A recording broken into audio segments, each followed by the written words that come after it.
हिंदू पौराणिक कथाओं के उस गहन रहस्यमय संसार में जहां देवता, दानव और मनुष्यों की कथाएं गुंथी हैं, वहां कुछ ऐसे प्रसंग भी हैं जो सीधे हृदय के तार छू जाते हैं। ऐसा ही एक प्रसंग है स्वर्गलोक की मनमोहिनी अप्सरा प्रमलोचा और तपस्वी ऋषि कंधो का।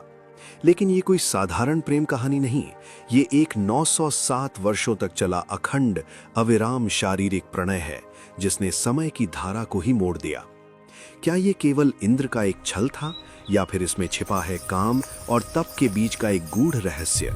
आइए इस रोमांचक, मादक और कोहल कथा में डूबते हैं। कल्पना कीजिए एक घना शांत वन, हवा में केवल मंत्रों का स्वर और तपस्या की तीव्र ऊर्जा। ऋषि कंधु सैकड़ों वर्षों से कठोर तपस्या में लीन है। उनकी तपस्या से देवराज इंद्र व्याकुल हैं। क्यों? क्योंकि कोई भी असाधारण तप ब्रह्मांड का संतुलन बिगाड़ सकता है और इंद्र का सिंहासन डोल सकता है। इंद्र ने सोचा कंधों की तपस्या भंग करनी ही होगी और फिर उनकी नजर पड़ी अप्सराओं की ओर, स्वर्गलोक की वो कला जो पुरुषों के मन और इंद्रियों को झकझोर सकती है। चुनी गई अप्सरा प्रमलोचा। नाम ही काफी है, प्रमलोचना यानी जो मोहित कर ले, आसक्त कर दे। प्रमलोचा स्वर्ग की सबसे मनभावन, लावण्यमयी, कामोत्तेजक अप्सराओं में से एक थीं। उनका सौंदर्य प्रकृति के सभी आकर्षणों का सार था, मानो चंद्रमा की चांदनी, वसंत की मदहोश हवा, फूलों की सुगंध और नदियों की लहरों का नृत्य सब एक साथ साकार हो उठा हो। प्रमलोचा ने ऋषि कंधु के आश्रम में प्रवेश किया। उनकी सुनहरी त्वचा पर सूर्य की किरणें खेल रही थीं। उनके चलने से फूल झरने लगे। हवा में एक स्त्री की मादक गंध फैल गई। उनके नुपुरों की खनक और रेशमी वस्त्रों की सरसराहट ने वन की शांति को एक नए संगीत में बदल दिया। जब ऋषि कंधु ने आंखें खोली तो सामने थी एक दिव्य सुंदरी। ये केवल एक मोहिनी मूर्ति नहीं थी।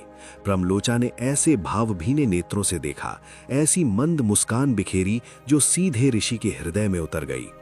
कहते हैं कि उस पल तपस्या का तेज और काम की अग्नि आमने सामने आ गए। फिर क्या हुआ?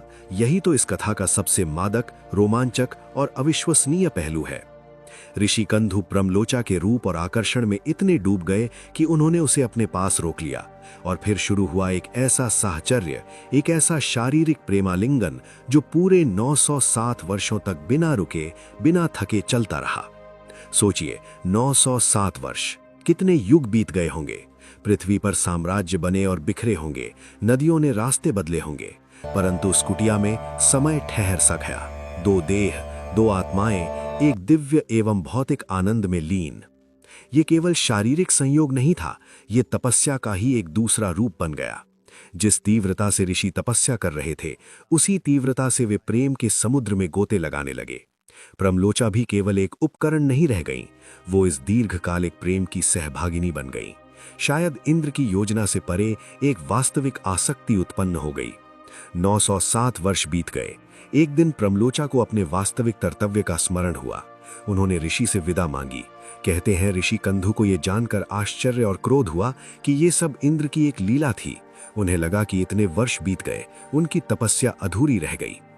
ये कथा केवल एक मोह भंग की कहानी नहीं है, इसमें गहन तांत्रिक और दार्शनिक अर्थ छिपे हैं। तप और काम की एकता। तपस्या और काम यानी इच्छा, भोग विरोधी नहीं, बल्कि एक ही सिक्के के दो पहलू हैं। दोनों ही अतिशय ऊर्जा के स्रोत हैं। ऋषि कंधु ने तप की ऊर्जा को काम की ऊर्जा में बदल दिया और फिर भी वो अखंड रही। 907 वर्ष एक सांसारिक अवधि है, परंतु गहन आनंद और समाधि में समय का बोध लुप्त हो जाता है। एक क्षण युगों जैसा और युग एक क्षण जैसा। प्रमलोचा केवल एक विकर्षण नहीं है, वे शक्ति का रूप है जो तपस्वी की चेतना को परखती है और अगर स्वीकार की जाए तो एक नए सृजन की जननी बन सकती हैं। अप्सरा प्रमलोचा और ऋषि कंधु की ये कथा भारतीय मनीषा की उदारता और गहराई को दर्शाती है। यहाँ प्रेम और काम को नकारा नहीं गया, बल्कि उसे जीवन और सृजन का एक शक्तिशाली अंग माना गया। 907 वर्षों का ये अखंड मिलन केवल एक मोह नहीं, बल्कि समय के बाहर का एक अद्भुत, मादक, रोमांचक प्रेम प्रसंग है जो आज भी कल्पना को झकझोर देता है। क्या आज के युग में जहां प्रेम की अवधि स्टेटस तक सिमट गई है, हम इस 907 वर्षीय निरंतर प्रेम की गहराई को समझ सकते हैं? शायद नहीं, परंतु ये कथा हमें ये अवश्य सोचने पर मजबूर करती है कि वास्तविक प्रेम वो है जो समय को विजयी कर दे और दो आत्माओं को एक आकार कर दे, चाहे वो एक क्षण के लिए हो या फिर 907 वर्षों के लिए।